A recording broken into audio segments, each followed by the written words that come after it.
The real issue we're running into is the grid, the infrastructure of the power that distributes from power substations to the homes is very antiquated. Yeah. And if we were to go to war, it would completely take us out by losing all electricity and our cell phones. We'd be done. Hey everybody, I'm Eric Oberembt, and you're listening to Be Authentic or Get the Fuck Out. We talk about real shit, what's on our minds, and don't give a fuck if it makes you feel a little uncomfortable. So sit back, strap in, and get ready for some real shit.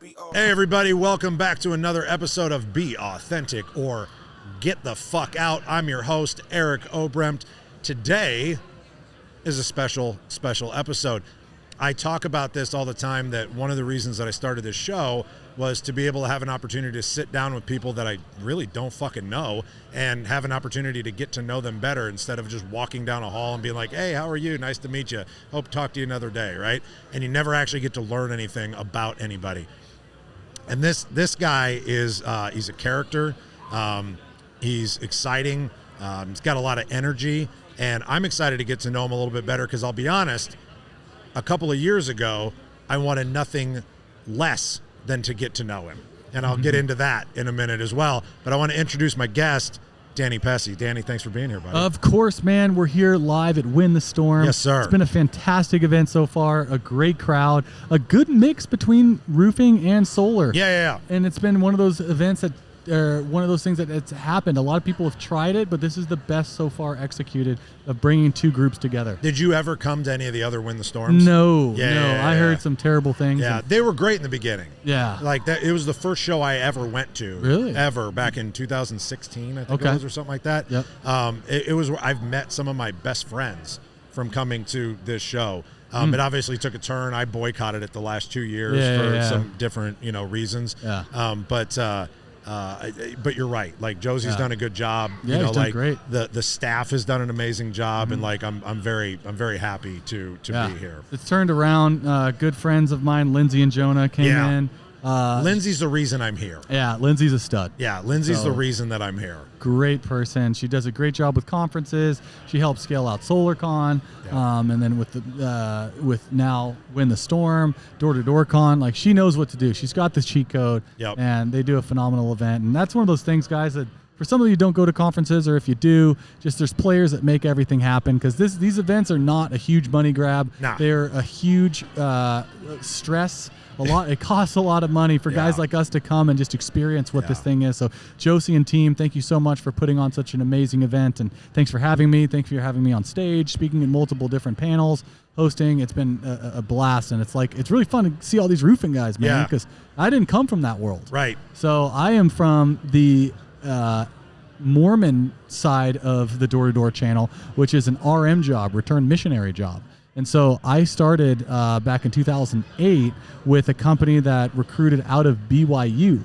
Okay. And that's where all of the door-to-door side came from, the LDS And you community. were or are still? No. I were have not. no religious affiliation to anything. And never did? Never did. Okay. No. I was one of the guys that they just said, well, he's not Mormon, but we'll let him in. Really? And then I ended up climbing to the top of the ranks. And I was one of the first non-LDS members to really hit it out of the park with this opportunity. Really? Yeah. Interesting. What was that like, just being surrounded by that? It was that weird, a little weird, man. Yeah. It was, and then I fell in love with them, man. Like, at the beginning, I thought it was weird how they the super religious side of business, but then they started teaching me things. I earned their respect. Yeah. Because it's very cliquish. Yeah. And so you gotta really get in there to earn their respect. So they teach you things, and I had a lot of non-successful friends growing up, and then when I got into the LDS community, the Utah entrepreneur mindset, they took me in as one of their own after I climbed the ranks of selling, and dude, they totally helped me develop into probably the best version of myself I could be, and very thankful for learning from that community, and say nothing but good things, and they've really helped me develop. I was always surprised as I got to know people in that community as well.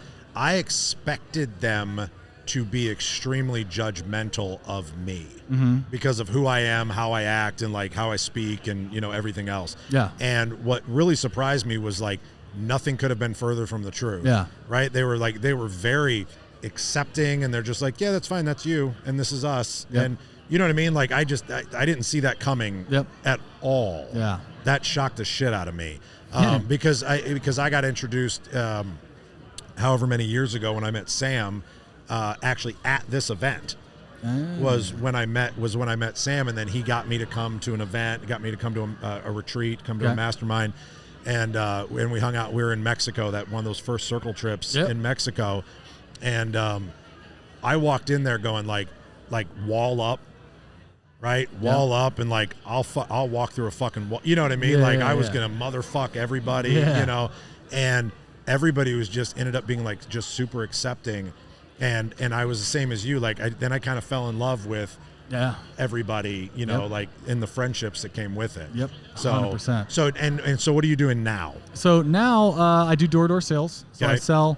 Do you solar. still actually do that? Randomly, yeah. Okay. So I still like doing it. It's still a great moneymaker. I run a training company. It's called Authentic. Right. Ironically. Another reason I wanted to have you here to dig into that. So basically, Authentic is a play on an old region I had at Vivint.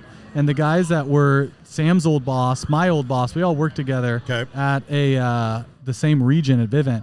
And it was under a group called Authentic. And basically, they taught a lot of really powerful principles on how to be successful. Jeff Mendez, Bodie Gardner, Casey Ball. And I'm paying homage to them on everything that I learned. I'm passing it on to as well. And so that's where the group comes from. And so interesting.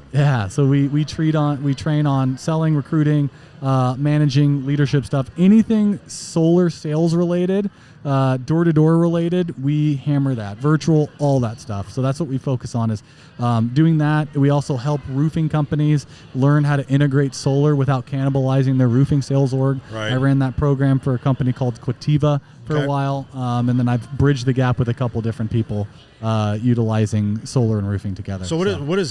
So now that I understand that it was a play on words because that was the name of the team, right? Mm-hmm. But what does it mean to you now? Yeah, so what it means to me now is, as you see and you said it yourself, is I'm a character. And, you know, I was born unique. My mother was an actor in Hollywood, actress. Oh, okay. And so she always wanted me to be a stage performer. When I was growing up, I was being groomed to be in Saturday Night Live, be on television. Really? That whole thing. Oh, that's cool. Yeah, and so I studied theater. I performed all through high school. I was voted best actor in my school. Attaboy. Homecoming, most funny, all those type of things, you know. And so I always had a love for it. And then ultimately, I started going into this world of business at the same time doing theater. And so when I was going through my first 2 or 3 years in learning how to do the job, I lost my identity, and I blended in and started to become the company.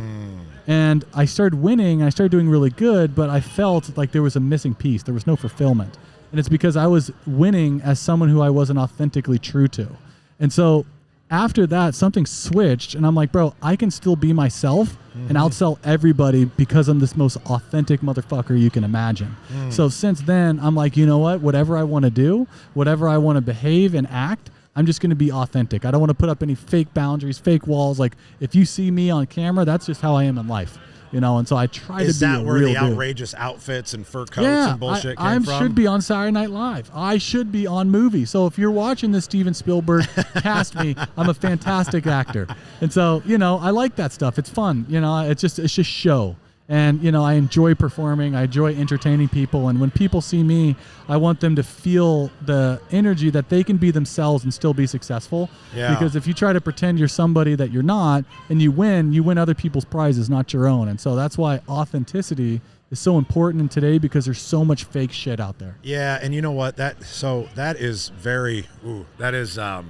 really good, because when I used to see, I should say, however many years ago, let's say 3 years ago, right? At like a D2D con. And I didn't know who you were, right? And I remember going on the floor and I was like, who the fuck is this fucking asshole walking around with this goddamn big ass fucking fur coat and boa on? Yep. And I was like, and I'm dickishly, right? Yeah. Was an asshole, and I'm like, not authentic. Yeah. Right? I'm like, that motherfucker's faking it till he you know what I mean? Like, that's my first thought. And what's funny is that since I've been doing this show, and I've really dug into what authenticity means to me, it's exactly what you just said, right? Yeah. It's not it's figuring out who you are. Yeah, it's a character and you're putting on a show. Yeah. But what's authentic about that is that is who you are. Yeah. Is the guy that likes to be able to do those things, right? And when you get to do that, you get to feel comfortable in your own skin because that's what makes you fulfilled and that's what makes you happy. Correct. And it gets to and it impacts then other people. Yes. But then you can pull back and sit down and have a real conversation with somebody at the same time. Yep. I also love the fact that you're an actor. Yeah. Nobody ever believes me, but that was actually my passion when I was cool. growing up, and I did it all through high school. Cool. And people always are fucking shocked. Like I won one act awards and like all There you that go. bullshit. Sick. But then I went to college, but I was also an athlete, right? Yeah. So like I played football, I played baseball, and I was a jock. And I went to college, and I was like, I'm gonna keep doing this, right? Yeah. And I'm gonna do theater. And I started going to theater classes and all this shit.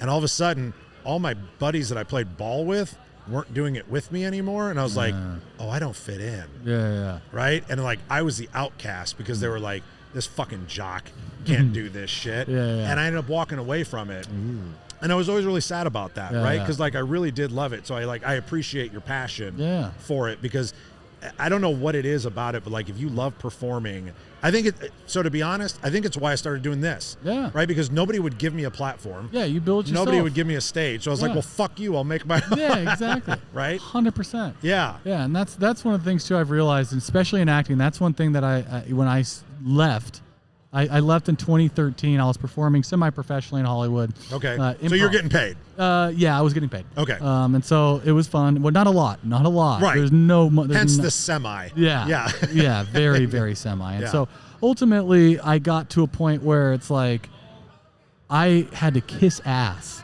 to get on stage and start to perform, paying money, all those things, which, you know, it just kind of sat wrong with me. And so I was like, dude, you know what? I can go out and make enough money to buy the comedy club. There you go. Because ultimately, the only person that truly values you or is going to give you a stage has to be yourself. Yeah. And I got turned down a lot.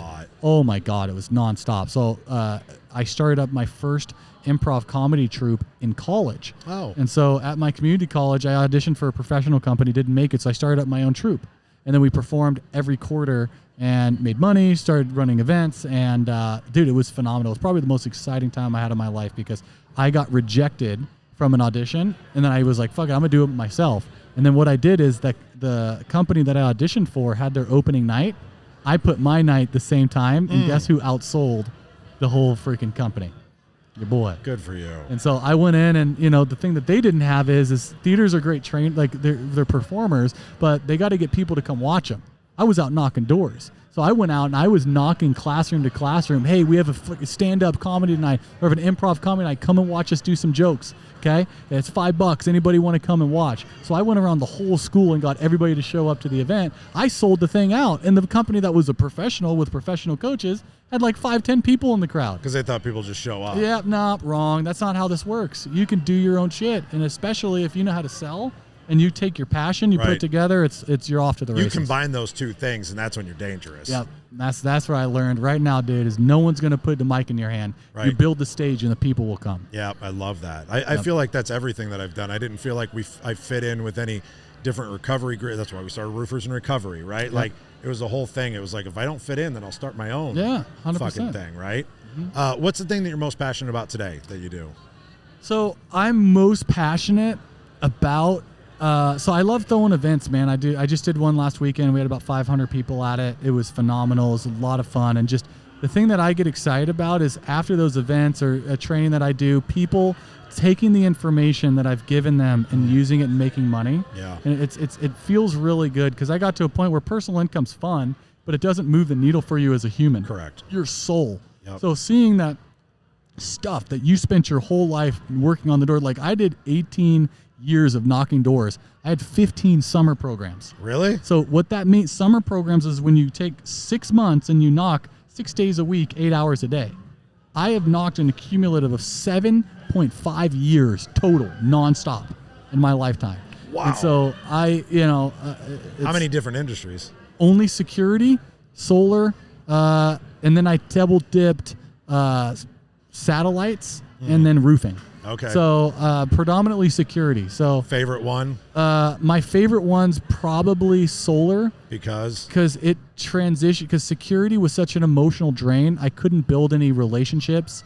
I couldn't get unattached to the grind because the commissions were lower, so you had to do higher volume. Sure. And it was tough. After you sold for a day, you're emotionally drained and you're dead, so you couldn't build a relationship, couldn't build a family, anything like that. Yeah. So when I transitioned to solar, when it was a logical sale, customers understood it more, and the commission was way higher. Yeah. So I was able to start making investments and getting out of this rat race that I was in of just selling to survive. Right. And so I was the top of the game at security. There's like maybe 10 people in the whole entire world that have sold more security systems than me. Really? And I was literally living almost hand to mouth every single year. And it was brutal. Wow. And so, and plus I live a lifestyle, so that's part of it as well. But if you're selling and you're on the road, you want to live a quality of life because what the hell are you working for? Right. So for me, solar was one of the best things that helped me personally. I've been able to start investing more, buying multiple properties, having an actual something to show for all the years that I've grinded. Yeah. Where do you live now? LA. Oh, do you? Yeah, I live in LA. Really? You like it? Yeah. Oh, I love it, man. Do you? I love it. It's literally the best place in the world. So I've been to 45 countries. I've traveled in a suitcase across this country. LA is my favorite. New Orleans is second. Miami's third.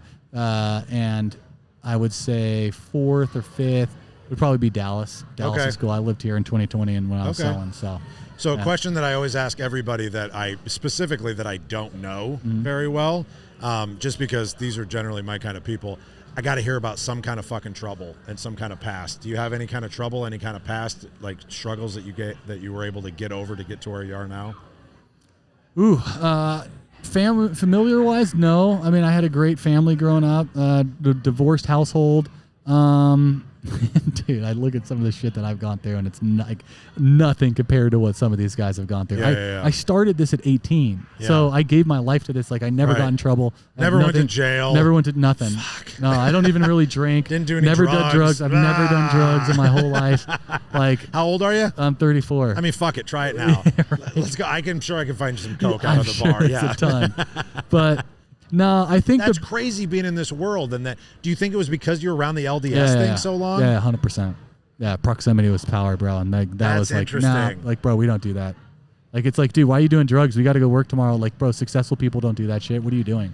It was weird. Wow, man. Yeah. And one thing, I mean, it's very fortunate. Yeah, I was very lucky. Yeah, it was forbidden. Drinking, like, was weird. Like, what are you doing? Like, how are you going to, like, grow a team if you're getting drunk? Like, what's wrong with you? So I never did it. Never, like, I barely drink. If I do, it's wine socially. But no, I think one trauma that I had in my life, which was big, was if I had to go back and look, it was I didn't know when to turn off the salesman. And there was a 2 or 3 year period where I was a door-to-door salesman 24/7, and no one taught me, hey, bro, it's an act. You need to put down the character. And so I couldn't get anybody to connect to me on a personal level, and it fucked me up mentally, and I had to get therapy for it. How'd you figure it out? I felt dead inside after I was the top rep in the company. And I was like, there's something going on. No relationships. No friends, no girlfriends. Like, I had a girlfriend at the time, but it was not like, right. Bro, she didn't get close to me at all. And it's just like these awards. Because you didn't let her. Yeah, correct. Yeah. And so I realized, dude, this doesn't feel right. And so I went to some help with one of my groups. I went to John Maxwell, Tony Robbins. I went to Darren Hardy, Brian Tracy, all these guys, right? And it was like, dude, those are great for business success, but I needed soul success. Yeah. And so I found this guy named Ben Skimper. He's actually Sam Taggart's coach and my coach. Okay. Sam was the one, hey, bro, I do this mastermind. We need to get into this. And he was the first one to do it. And I was reluctant, but like, all right, screw it. I can't keep doing this. And then I got into it, man. And, they cracked me. It was the first time where I could actually feel emotions. I remember crying for the first time in 10 years. I was going to say, what was that like? It was wild, bro. It took me 2 or 3 days to recover. It was that really bad. Yeah, bro. It was weird. And so that was the thing, man, is so many times you don't switch off.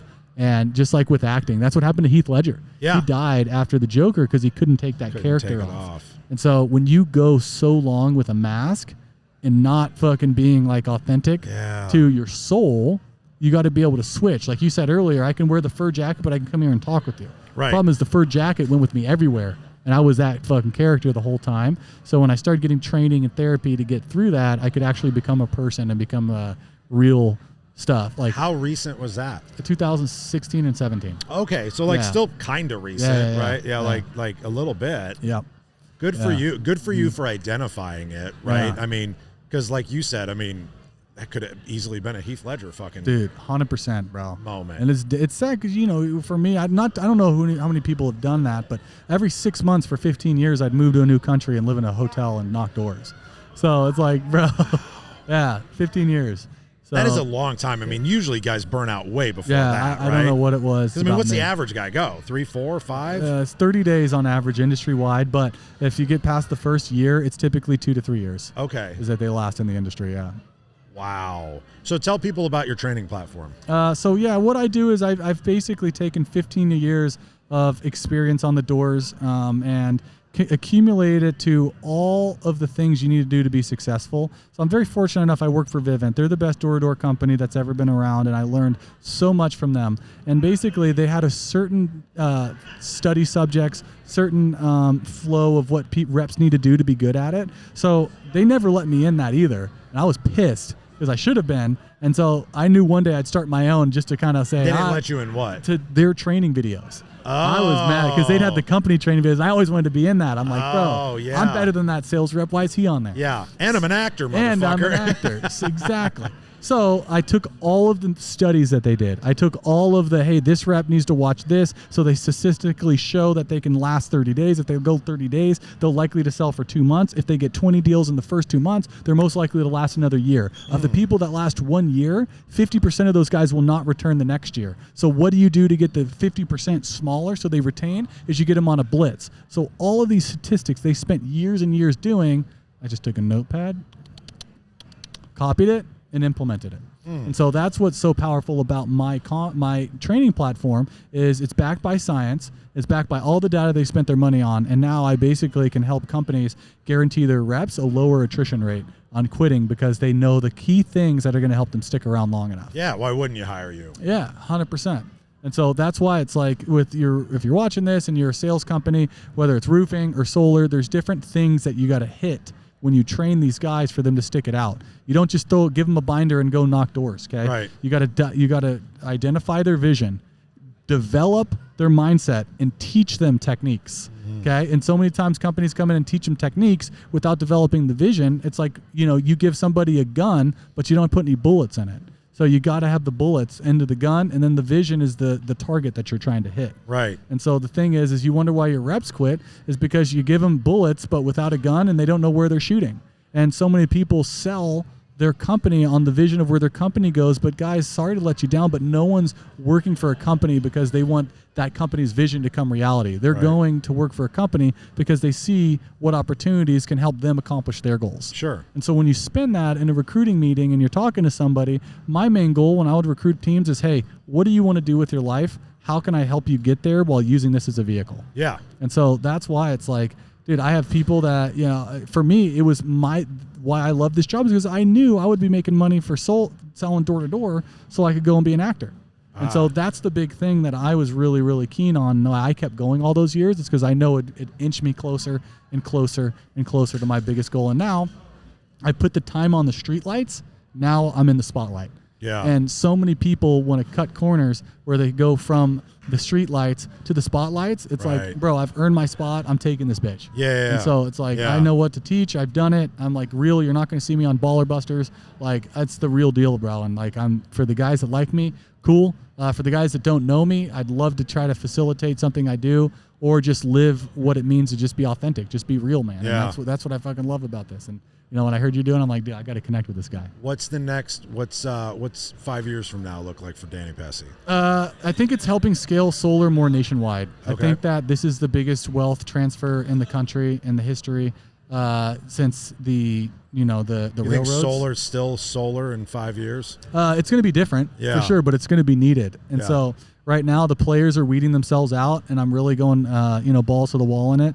I think helping roofing companies incorporate that because, we can't just be ignorant right now. The thing is there's more at play here than just saving the environment. Yeah. The real issue we're running into is the grid, the infrastructure of the power that distributes from power substations to the homes is very antiquated. Yeah. And if we were to go to war, it would completely take us out by losing all electricity and our cell phones. We'd be done. And so I think there's more at play here, and that's why I don't think they're going to let solar fail. I don't think it's going to stop. And although there's some bad characters in it, the Yeah. government knows what was going on when they allowed this to happen. Like, they're prepared for it, so they're not going to bring down the hammer like a lot of people are thinking it's dead. Yeah. So yeah, because we need it. It's a national security threat, the grid that we're doing right now. So they need solar to continue to Yeah, I thrive. never thought of it that way. Yeah, that's interesting. That's really what's going on with solar. Huh. Yeah. I'm going to dig into that a little bit. You will more. go down a rabbit hole like none. Yeah, I other. don't know if I want to, but I'm going Yeah, to. Yeah. you should. So, Danny, the way that we kind of wrap up at the end of all of these is that I always know that either two things will have happened. One, a guest came on and had an idea of something that they wanted to make sure that we talked about, and I didn't do it because I'm a horrible host and I forgot to. Or B, we started talking on something and then I cut it short and we didn't get to finish the thought. So I always give the lane back to my guest at the end to kind of land the plane on anything that they wanted to make sure that we finalized out with that either got forgotten or didn't get dug into enough. Yeah, appreciate the floor for that. Yeah, I didn't really have any intentions. I mean, Okay, I love right that now, too. You know, I mean, it's just, that's what I love about improv, bro. Like, Yeah. right before I get on stage and do something, sometimes I have nothing prepared and I throw myself in these crazy situations. I'm like, what am I going to talk about? And then magic comes out. Yep. That's because that's part of being an improv comic, is you make it up on the spot. And so, Yeah. you know, that's the way you can be authentic and you don't have some planned spiel that you're going to be going through. Yeah. But ultimately, you know, if you're watching this now, you're in roofing and you want to find a different way to improve your roofing sales or get door to door.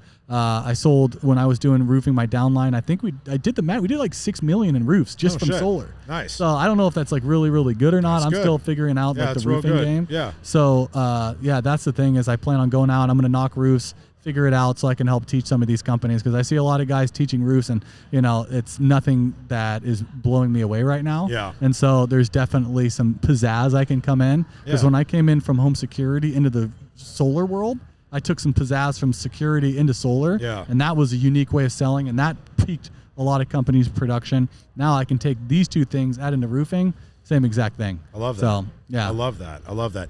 Danny, keep being you, man. I appreciate you. I appreciate you taking the time to come talk to me and talk to my audience. What I'm really happy about, though, is kind of how I started this thing, man. I last year or two, like I've actually, it was Jake that was like, you have to sit down and have a conversation Which with Jake? Danny Bennington. Oh, okay, yeah, Jacob, Yeah, yeah, and he was like, you got to sit down and have a conversation. I think you guys would really get along. Yeah. And like I said, the first time he said it, I was like, go fuck yourself. It's not going to happen. Yeah. And then he kept on, and I was like, you know what? You're right. Like, I need to I want to find out who people are, Yeah. and I want to be that guy. Yeah. Right? Like that's the human that I'm aspiring to be through all the change that I've made, in my life. And so I appreciate you taking the time. I hope that our friendship continues and that we stay in touch. And if you ever need anything roofing wise, I fucking got answers, and and vice versa, and figure out a way to do something together. But everybody, there's no way you didn't get anything out of this.